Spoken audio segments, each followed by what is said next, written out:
হাসিনুর ক্যারিয়ারের দ্বিতীয় টেস্টেই অজিদের বিপক্ষে দারুণ সেঞ্চুরি পেলেন তানজিদ তামিম, যদিও তিনি আউট হয়ে গেছেন। সাদা বলের তামিম কি এখন রেড বলে অতিথি হতে পারবেন?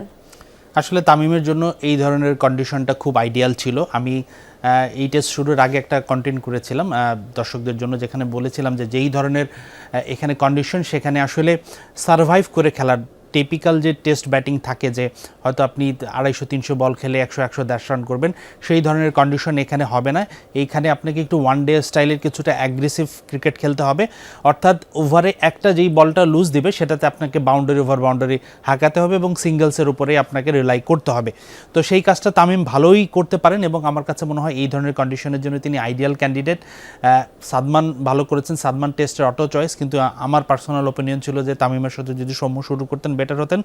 তবে যাই হোক, সাদমানের প্রতি উইথ ডিউ রেসপেক্ট, তিনি ভালো সার্ভিস দেন বাংলাদেশকে টেস্টকে। প্রথম ইনিংসেও তিনি 20 রান করে আউট হয়ে গেছেন, কিন্তু খারাপ করেনি, ভালোই ব্যাটিং করেছেন।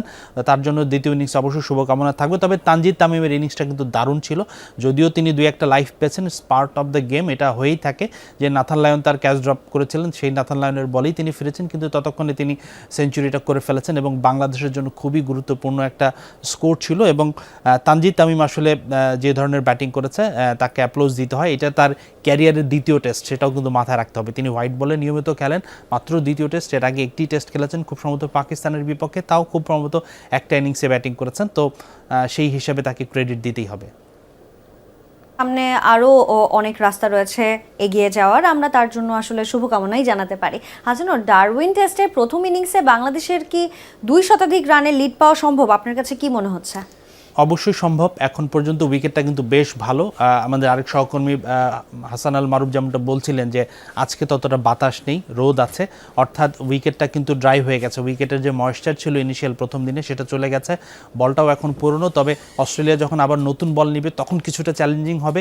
কিন্তু নাজমুল হোসেন শান্ত যেভাবে ব্যাটিং করছেন, তিনি সেট হয়ে গেছেন। মুশফিকুর রহিমকেও খুব কমফোর্টেবল মনে হচ্ছে আমি যতক্ষণ দেখেছি ততক্ষণ পর্যন্ত। তো আমাদের এই সিনিয়র যারা আছেন মিডিলে, আপনি সিনিয়র বলতে আমি মুশফিকের কথা বোঝাচ্ছি, আপনি নাজমুল শান্ত আছেন, লিটন দাস আছেন, আমাদের এরপরে মেহেদী হাসান মিরাজও কিন্তু ভালো কন্ট্রিবিউট করতে পারেন এই ধরনের কন্ডিশনে। তো আমার কাছে মনে হয় যে তারা যদি তাদের সামর্থ্য অনুযায়ী এই কন্ডিশনটা ইউটিলাইজ করে একটু ঠান্ডা মাথায় খেলতে পারেন, বাংলাদেশ আজকের দিনটাও যদি ব্যাটিং করতে পারে, অনায়াসে আমার মনে হয় 200 রানের লিড নেওয়া সম্ভব। এটা অন্তত নেওয়া উচিত বাংলাদেশ যদি ম্যাচটা জিততে চায়, এবং বাংলাদেশ যদি সব কিছু ঠিক থাকলে এটা করে দেখাতে পারে। আমার মনে হয় মাউন্ট বঙ্গনুর পর বাংলাদেশ অ্যাওয়েতে আরও একটা বড় জয় পেতে যাচ্ছে। পাকিস্তানের বিপক্ষেও আমরা সাম্প্রতিক অ্যাওয়ে সিরিজে জিতেছি।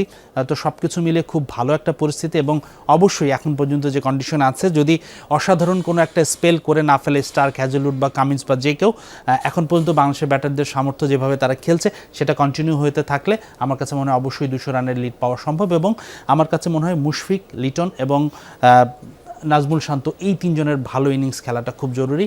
সেক্ষেত্রেই বাংলাদেশ হয়তো একটা জয়ের ভিত পেতে পারে, এরা যদি সবাই কন্ট্রিবিউট করতে পারে। একদমই তাই। অজিদের বিপক্ষে প্রথম টেস্ট শুরুর আগে খুব একটা ভালো ফর্মে ছিল না বাংলাদেশ, প্রস্তুতি ম্যাচেও খারাপ করেছে তারা।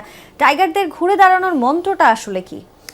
হ্যাঁ, এটা সত্য। বাংলাদেশ শুধু প্রস্তুতি ম্যাচেই যে 54 রানে দ্বিতীয় ইনিংস অল আউট হয়েছিল তাই নয়, অস্ট্রেলিয়ার কিন্তু খুব অর্ডিনারি একটা দলের বিপক্ষে ইনিংস ব্যবধানে 3 দিনের ম্যাচে আমরা হেরেছিলাম। তার আগে আবার জিম্বাবুয়ের কাছে ট্যুরে গিয়েও আমরা হেরেছিলাম টেস্টে। তো সব কিছু মিলে অবশ্যই বাংলাদেশের টেস্টের সাম্প্রতিক ফর্মটা ভালো ছিল না, কিন্তু এর আগের সিরিজগুলোতে আবার বাংলাদেশ ভালো করেছিল। তো সেই জায়গা থেকে আমার কাছে মনে হয় যে তারা কন্ডিশনের সাথে কিছুটা ধাতস্থ হতে পেরেছে।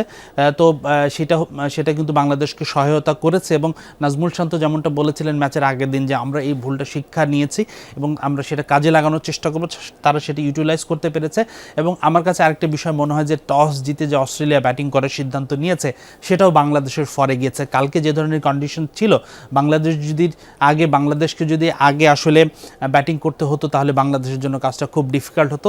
তো আমার কাছে মনে হয় যে বাংলাদেশের ভাগ্য অবশ্যই সহায়ক ছিল, তারা শিক্ষা নিয়েছে, সেটাও একটা কারণ। এবং সব কিছু মিলিয়ে বাংলাদেশ সাহসিকতার সাথে লড়াই করেছে। বোলিং ইউনিট যেমন সাহসিকতা দেখেছে যে নাহিদ রানা নেই, আমরা দুর্বল হয়ে গেছি, কিংবা শরীফুল নেই, সবাই ফুল এফোর্ট দিয়েছে, কালেকটিভ টিম এফোর্ট দিয়েছে। এবং ব্যাটিংয়ের ক্ষেত্রেও আমরা যদি দেখি, সাদমান 20 রান করেছেন কিন্তু তিনি ভালো খেলেছেন। এরপরে শান্ত এবং তানজিদ তামিম ভালো করেছেন, এখন মুশফিকুর রহিম আছেন, মমিনুলও ভালো করেছেন। তো সব কিছু মিলে আসলে আমার কাছে মনে হয় যে পুরো টিম এফোর্ট এবং কিছুটা লাক ছিল। যেটা বললাম, টস জিতে অস্ট্রেলিয়ার ব্যাটিং করাটা খুব ভাইটাল ছিল বাংলাদেশের জন্য, এবং আমাদের জন্য খুব পজিটিভ একটা বিষয় ছিল যে অস্ট্রেলিয়া বাংলাদেশকে আগে ব্যাটিংয়ে পাঠায়নি। আমার আমার কাছে মনে হয় কামিন্সকেও এই জন্য একটা থ্যাংক ইউ দেওয়া যেতে পারে যে তিনি আগে ব্যাটিং করার সিদ্ধান্ত নিয়েছেন। তবে আরেকটা জিনিস খেয়াল করে দেখবেন যে তানজিদ তামিম সেঞ্চুরি করার পরে আউট হয়ে গেছেন। আমাদের ব্যাটারদের কিন্তু এই একটা জিনিস আছে, সেটা নাজমুল শান্তও যে পরপর গত 2 সিরিজে সেঞ্চুরি করলেন, যে আমরা সেঞ্চুরি করার পর ক্যারি করতে পারি না। আমাদের খুব কম এমন ইনিংস আছে 150-200-র কাছাকাছি গেছে, মুশফিকুর রহিমেরই 200 আছে, কিন্তু আমাদের সেঞ্চুরিগুলো যেন 100 হওয়ার পর 110, 105, 102, 3-এর মধ্যেই ফিরিয়ে যায়। তো এই মনোসংযোগ ধরে রাখার বিষয়টাতে আরেকটু কাজ করতে হবে।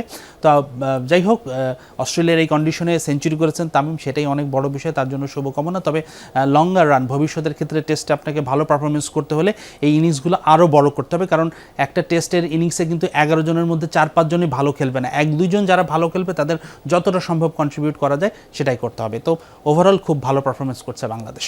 হাসিনুর, আপনাকে অনেক ধন্যবাদ আমাদের সঙ্গে যুক্ত হওয়ার জন্য।